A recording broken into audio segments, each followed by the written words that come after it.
하나님 말씀 사사기 2장 21절에서 23절 말씀입니다. 구약 363면쯤에 있습니다. 구약 363면쯤에 있는 사사기 2장 21절에서 23절 말씀입니다. 제가 읽겠습니다. 나도 여호수아가 죽을 때에 남겨둔 이방 민족들을 다시는 그들 앞에서 하나도 쫓아내지 아니하리니 이는 이스라엘이 그들의 조상들이 지킨 것 같이 나 여호와의 도를 지켜 행하나 아니하나 그들을 시험하려 함이라 하시니라. 여호와께서 그 이방 민족들을 머물러 두사 그들을 속히 쫓아내지 아니하셨으며 여호수아의 손에 넘겨주지 아니하셨더라. 아멘. 이 새벽에도 특별 새벽 기도회 기간에 또 본당에서 가정에서 하나님 앞에 앉아 계신 은혜의 낯을 바라는 여러분께 크신 은총의 빛이 임하기를 소원합니다. 바벨론 포로기, 참 우리 민족도 식민 통치를 경험했는데 하나님의 백성인 이스라엘에게는 큰 충격이 아닐 수 없었습니다. 하나님이 영원히 거하시겠다고 하신 예루살렘 성전이 무너졌거든요. 상상도 하지 못한 일입니다. 하나님이 영원히 여기에 거하신다고 분명히 말씀하셨는데 그 성전이 어떻게 무너질 수가 있는가? 그러면 하나님이 거하시겠다고 하신 성전이 파괴되었으면 하나님은 어디 계신가? 하나님은 어디에 거하시는가? 그들의 큰 충격이요 의문이었습니다. 그 가운데 그들이 깨달은 것은 하나님은 성전에만 계시지 않고 모든 곳에 계시는구나. 지금 여기 우리와도 포로 생활 중에도 함께 하는구나. 우리 삶 가운데 찾아오시고 임재하시는구나.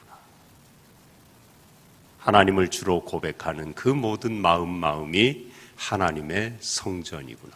그걸 깨달은 겁니다. 민족 멸망의 어둠 속에서 진리의 빛을 본 거죠. 고난과 가시는 아프잖아요. 오늘 본문에도 보면은 앞부분에 옆구리에 가시라고도 나옵니다. 그런데 아프면 어떡합니까? 사람들이 하나님을 찾고 자기를 돌아봅니다. 성찰의 기회인 거예요. 사도 바울도 가시가 있었죠. 내 육체에 가시고 사탄의 사자를 주셨으니 이는 나를 쳐서 너무 자만하지 않게 하려 하심이라. 그 고통 중에 복음 전도자가 아마 간질이나 안질로 추정하는데 간질이라고 보는 경우가 더 많습니다. 어찌되었건 치명적인 질병입니다. 안질이어도 그렇고요. 제대로 볼 수도 없는데 말씀 준비하기도 어려울 거고, 복음 전하기 얼마나 고통이 많습니까? 간질은 말로 다 할 수 없죠. 설교하다가 거품 물고 쓰러지면 어떡할 겁니까? 하나님 영광 다 가리잖아요. 그래서 3번 목숨을 걸고 자기 자신을 위해서가 아니고 복음을 잘 전하려고, 하나님 영광 가리지 않으려고 간절히 기도했는데도 하나님이 내 은혜가 내게 족하다. 예, 맞습니다. 이것이 하나님의 은혜입니다. 내가 약할 때 하나님이 강하십니다. 약할 그때에 강합니다. 그의 고백이에요. 그 육신의 가시를 통해서 그가 하나님의 더 크신 사랑과 섭리를 깨달은 거죠. 그리고 괜히 주신 게 아니라 자만하지 않게 하려고, 너무 주신 은혜가 많기 때문에 교만할까 봐, 교만하지 않게 하려고 이 약점을, 가시를 주셨다는 걸 그가 깨달은 거예요. 고난과 가시가 있었기 때문에 그는 더 깊은 영적인 세계로 들어간 거죠. 하나님을 만난 겁니다. 자신을 돌아본 것입니다. 이스라엘 백성이 가나안 땅에 들어가서 여리고도 하나님이 무너뜨려 주시고 승승장구했거든요. 그냥 다 도망가기 바쁘고, 물론 강대한 족속들도 있었지만 끝까지 쫓아내지 못한 그런 족속들도 많이 있었어요. 그러나 승리했고 하나님이 다 쓸어버리시고 정말 적과 꿀이 흐르는 그 땅에서 영원히 편안할 줄 알았습니다. 그런데 오늘 읽은 2장의 앞부분 3절에 보면은 그들이 너의 옆구리에 가시가 될 것이며 남겨두시겠다는 거예요. 다 쫓아내지 않고 남겨두는데 왜 가시가 되게 하시려고, 아픔과 고통거리가 되게 하시려고. 물론 이것은 이스라엘 백성들의 잘못 때문입니다. 실제로 그렇게 쫓아내지 못한 족속들이요, 시시탐탐, 호시탐탐 이스라엘 백성을 침략합니다.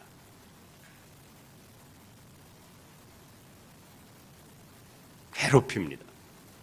가시였던 거예요. 이 빼낼래야 빼낼 수 없는 그런 가시거리였던 겁니다. 하나님을 떠나고 그들이 우상과 이방 풍습을 따랐기 때문이에요. 그래서 1차적으로 그것은 하나님의 징계였습니다. 안 되겠다는 거죠. 내가 그렇게 나를 잊지 말고 여호와의 도를 지켜 행할 이방 풍습 따르지 말라 그랬는데 얼마 못 가가지고 하나님께 등을 돌리고 이방을 따라가는 거예요. 오늘 본문 22절에 그래서 하나님께서 징계의 채찍을 드셨는데 왜 그렇게 하셨느냐? 나 여호와의 도를 지켜 행하나 아니하나 그들을 시험하려 함이라. 징계고 진노고 하나님의 분노가 임한 거 1차적인 의미지만 하나님은 그런 하나님이 아니잖아요. 시험하시려고 그들에게 가시를 주신 거예요. 이 이방 족속들을 다 쫓아내지 않고 가나안 땅에 남겨두신 겁니다. 뭘 시험합니까? 하나님을 잘 섬기고 하나님의 도를 지켜 행하나, 그걸 보겠다는데 그 먼저 우리가 기억해야 될 것은 하나님이 베푸신 은혜를 잊지 말아야 된다는 사실이에요. 가만 보십시오. 우리 개인의 신앙생활도 보고 우리 나라도 보고 한국교회도 보세요. 왜입니까? 가장 근본은 잊어버리기 때문에, 우리가 망각의 존재이기 때문입니다. 은혜는 물에 새기고 원수는 돌에 새긴다. 참 우리 옛말 맞는 말이 많죠. 반대여야 되는데 은혜는 돌에 새기고 원수는 물에 새겨 자꾸 잊어버려야 되는데 은혜는요 그냥 잘 잊어버려요. 물에 새겨요. 원수는 절대로 안 해요. 돌에 새겨놓죠. 어리석은 삶이죠. 사람끼리도 그런데요 하나님께는 더합니다. 보이지 않으니까. 홍해가 갈라지고 만나와 메추라기가 내리고 요단이 쩍갈라지고 요리고가 손 하나 안 댔는데 그 큰 성이 세상에 폭탄을 퍼부어도 무너질까 말까 하는데 와르르 다 무너지는 거를 이 사람들은요 자기 눈으로 봤어요. 제가 맨날 하는 얘기 있죠. 우리가 100번 낫다. 여러분 이런 걸 봤으면 여러분 인생에 풍도통 천이라도 하나 쪼글라지는 걸 봤으면 하나님 잊어버릴 수가 있습니까? 얼마 못 가서 이방 풍습을 따라하고 하나님 없다 그러고 이방 우상 섬기고 그럴 수가 있냐고요. 그러라 그래도 못 그러죠. 어떤 은혜를 체험했는데 기적을 매일매일 맛보다시피 하고 살았는데 참 이 이스라엘 백성들 어지간하죠. 진짜 잊어버리는 거예요. 새카맣게 잊어버리고 세상을 따라가는 것입니다. 하나님의 은혜를 잊어버렸기 때문에 그 은혜를 잊어버리니까 다른 걸 쫓아가는 것입니다. 하나님의 방법은 하나예요. 가시를 주는 거예요. 고통을 주는 것입니다. 그래서 이방 족속을 다 몰아내지 않고 남겨두신 것. 하나님을 기억하고 하나님이 베푸신 은혜를, 그 사랑을 잊지 말라고 그렇게 하시는 거예요. 하나님은 지금도 그렇게 일하셔요. 우리나라 한국교회 물론 시대가 바뀌고 신앙의 흐름도 좀 바뀔 수는 있어요. 본질만 같으면 되는데 얼마나 많은 고통 중에 있었습니까? 그런데 하나님이 그 많은 가시 다 뽑아주셨잖아요. 문제는 가시가 다 뽑히고 살만하고 편안해지니까 하나님을 잊은 거죠. 잊진 않았죠. 그러나 돌에 새겨 기억하지는 않는 겁니다. 적당한 거리를 두고 기도를 해도 우리 기도하는 모습 하나만 보면은 그걸 우리가 부정할 길이 없습니다. 우리 믿음의 선진들 산으로 들러 꼭 그게 기도라는 건 아니에요. 집에서 해도 되고 교회 와서 해도 되고 길 가면서 해도 돼요. 형편에 따라 다 하면 되는데 여러분 그거 비교되지 않습니까? 같다고 할 수 없잖아요.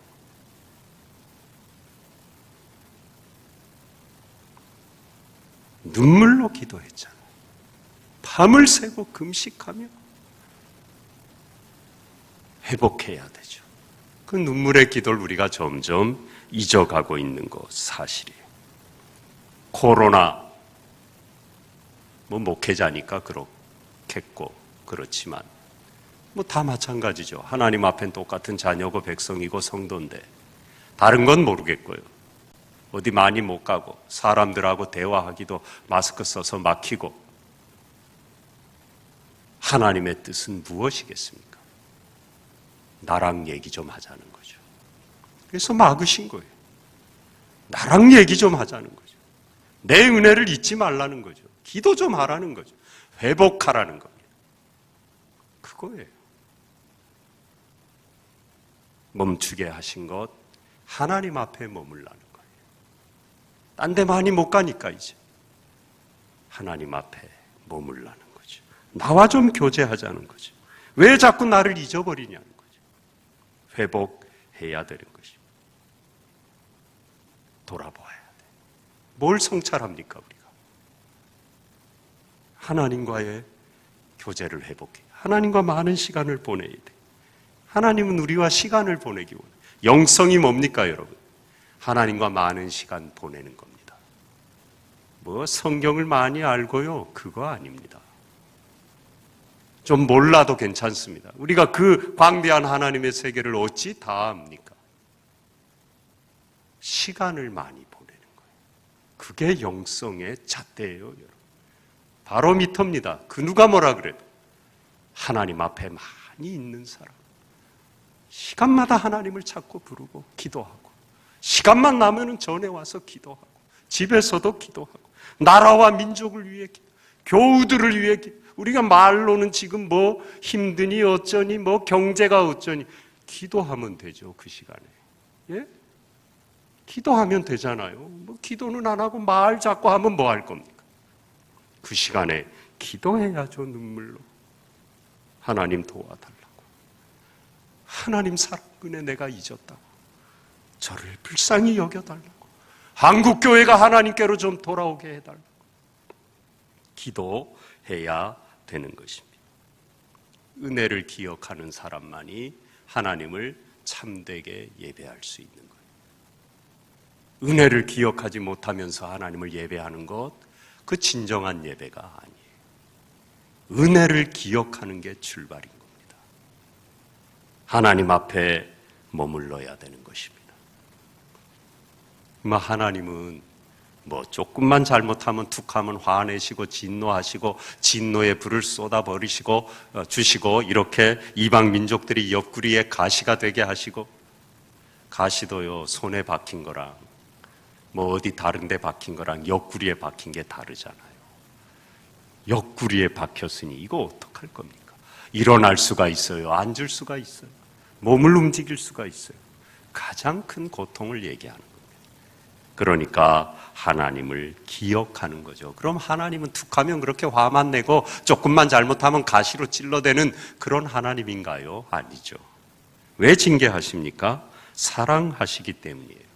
히브리서 12장 6절에 주께서 그 사랑하시는 자를 징계하시고 그가 받아들이시는 아들마다 채찍질 하심이라. 사랑하시니까 잘 되라고.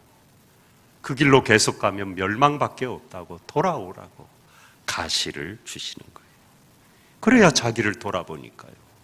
아파야 왜 아프지 내가? 내가 하나님 앞에 겸비하지 못해. 하나님을 잊어버렸구나. 세상 풍습을 따라가고 기도하지 않았구나. 말씀 내팽개치고 내 멋대로 살았구나. 내 신앙만 옳다고 그렇게 주장하면서 하나님 앞에 내가 교만했구나. 돌아보는 거죠. 그 기회를 주시는 거예요. 사랑하셔서 더 잘 되라고 하시는 거예요. 그 히브리서 12장 8절에는 징계는 다 받는 것을 거늘 너희에게 없으면 사생자요 친아들이 아니니라.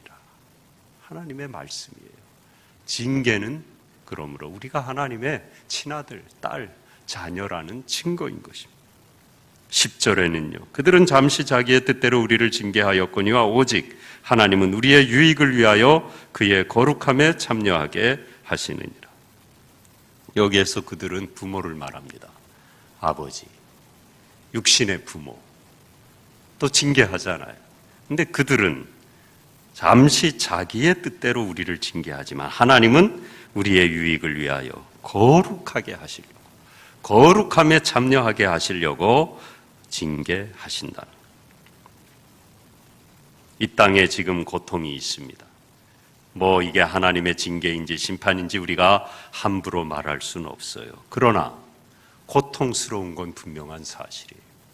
그 누가 뭐래도 가시인 거는 부정할 길이 없어요. 아프잖아요. 고통스럽잖아요. 교회도 마음껏 와서 예배도 못 드리잖아요. 경제적으로 얼마나 어렵습니까? 말들은 얼마나 많습니까? 큰 고통이 아닐 수 없습니다. 그런데 이스라엘 백성들에게 하나님이 그 고통을 주신 건 유익하게 하시려고, 더 잘되게 하시려고, 거룩함에 참여하게 하시려고 하셨다는, 결국은 사랑이죠.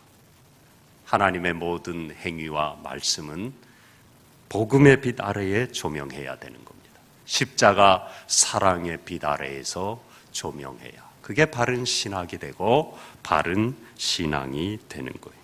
징계의 채찍을 들고 계신 그 채찍만 봐서는 안 되고 그 들고 계신 아버지를 봐야 돼요. 채찍만 보면 무섭고 도망만 갈 텐데 그걸 들고 계신 인자한 아버지를 보면 이게 사랑의 채찍이구나. 사랑의 가시구나. 유익하게 하시려고 잠깐 징계하시는구나. 그 하나님이 내 아버지였구나. 그래서 고통 중에 몸부림치며 기도의 자리에 나와도 결국은 하나님의 품 안에 안기는 거예요. 기도의 자리를 털고 일어날 때는 그래도 하나님이 저를 사랑하시니 감사합니다. 사랑하셔서 이 가시를 주신 줄 믿습니다. 제가 더 하나님 품 안으로 파고들고 하나님 사랑 잊지 않겠습니다. 기도가 달라지는 거예요. 힘이 생기는 겁니다. 하나님 앞에 충분히 머물고 깊은 영적인 세계를, 하나님의 사랑을 몸소 경험하는 것입니다. 이 특별 새벽 기도회 기간에 그 후로도 마찬가지, 특별히 하나님 앞에 좀 머무십시오. 하나님께 시간을 좀 드리세요. 시간 많잖아요. 요즘은 전에보다. 그 시간 뭐 할 거예요? 딴 데 좀 쓰지 말고 하나님 앞에 좀 계셔요. 하나님은 지금 그걸 우리에게 말씀하고 계신 거예요. 돌아보아야 되는 것입니다. 회복해야 되는 거예요. 그럴 때 하나님이 만나주시고 은혜를 주셔요. 기도에 응답하십니다. 그런 이 특별 새벽 기도의 기간이, 이 코로나 때문에 힘들지만 더 은혜가 넘친 응답받는 올 한 해가 되시기를 축복합니다.